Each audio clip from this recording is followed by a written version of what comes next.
തിരുവനന്തപുരത്തും കോവളത്തും സ്ഥാനാർത്ഥികൾ ഇല്ലാതെ ഇടതുമുന്നണി. ജനാധിപത്യ കേരള കോൺഗ്രസ്, ISJD എന്നീ പാർട്ടികൾ മത്സരിക്കുന്ന 2 സീറ്റിലുമാണ് പ്രതിസന്ധി. കോടതി വിധി ആന്റണി രാജുവിനെതിരായതോടെ പകരം സ്ഥാനാർത്ഥിയെ തേടുകയാണ് ജനാധിപത്യ കേരള കോൺഗ്രസ്. AK സ്റ്റെഫിൻ വിശദ വിവരങ്ങളുമായി നമുക്കൊപ്പം ചേരുന്നുണ്ട്. Stephin, good morning.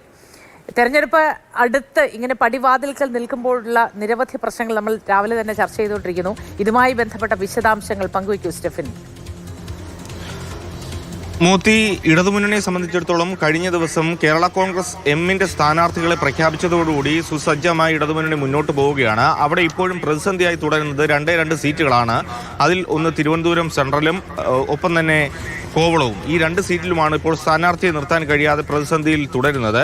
ഒപ്പം 2-3 സീറ്റുകളിൽ ഇനി സ്ഥാനാർത്ഥിയെ CPM പ്രഖ്യാപിക്കേണ്ടതുണ്ട്. അതൊന്നും തന്നെ സിറ്റിംഗ് സീറ്റുകളല്ല, വിജയസാധ്യത താരതമ്യേന കുറഞ്ഞ സീറ്റുകളാണ്, മലബാറിലുള്ള സീറ്റുകളാണ്.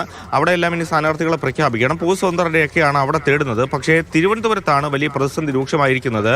തിരുവനന്തപുരത്ത് UDF സ്ഥാനാർത്ഥിയുടെ പ്രചാരണം തുടങ്ങിക്കഴിഞ്ഞിട്ടും ഇടതുമുന്നണിക്ക് ഒരു സ്ഥാനാർത്ഥി ഇല്ല എന്നുള്ളതാണ് ഏറെ പ്രതിസന്ധിയായി തുടരുന്നത്. കഴിഞ്ഞ ദിവസം ആന്റണി രാജുവിന്റെ കേസിൽ വിധി വന്നിരുന്നു. അത് പ്രതികൂലമായിട്ടുള്ള ഒരു വിധിയായിരുന്നു ഉണ്ടായിരുന്നത്. ആദ്യഘട്ടത്തിൽ പറഞ്ഞിരുന്നത് ആന്റണി രാജുവിന്റെ കേസിന്റെ കാര്യങ്ങൾ നോക്കി അല്ലെങ്കിൽ കോടതി വിധി പരിശോധിച്ച ശേഷം സ്ഥാനാർത്ഥിയെ നിർത്താം. അപ്പോഴും ജനാധിപത്യ കേരള കോൺഗ്രസിന് ഉണ്ടായിരുന്ന ഒരു ആത്മവിശ്വാസം ഈ കോടതി വിധി അനുകൂലമാകും എന്നുള്ളതായിരുന്നു. അത് ഉണ്ടായില്ല. അയോഗ്യത തുടരുമെന്നുള്ളതാണ് ഇപ്പോൾ മനസ്സിലാക്കേണ്ടത്. അപ്പോൾ ഏതായാലും നിലവിൽ ആന്റണി രാജുവിന് നിൽക്കാൻ കഴിയില്ല. പകരം ഒരു സ്ഥാനാർത്ഥി ആര് എന്നൊരു ചോദ്യം ഇപ്പോഴും ഉയരുകയാണ്. അതിന് ഉത്തരം കണ്ടെത്താൻ ജനാധിപത്യ കേരള കോൺഗ്രസിനും കഴിയുന്നില്ല, CPM കഴിയുന്നില്ല. ഈ സീറ്റ് ഏതായാലും CPM ഏറ്റെടുക്കില്ല എന്നുള്ള കാര്യം വ്യക്തമാക്കിയിട്ടുണ്ട്. കാരണം ജനാധിപത്യ കേരള കോൺഗ്രസിന് കഴിഞ്ഞ തവണ നൽകിയ ഒരേ ഒരു സീറ്റാണ് തിരുവനന്തപുരം. അതുകൊണ്ട് തന്നെ അത് ഏറ്റെടുക്കില്ല. അവിടെ ജനാധിപത്യ കേരള കോൺഗ്രസിന്റെ സ്ഥാനാർത്ഥി തന്നെ മത്സരിക്കും.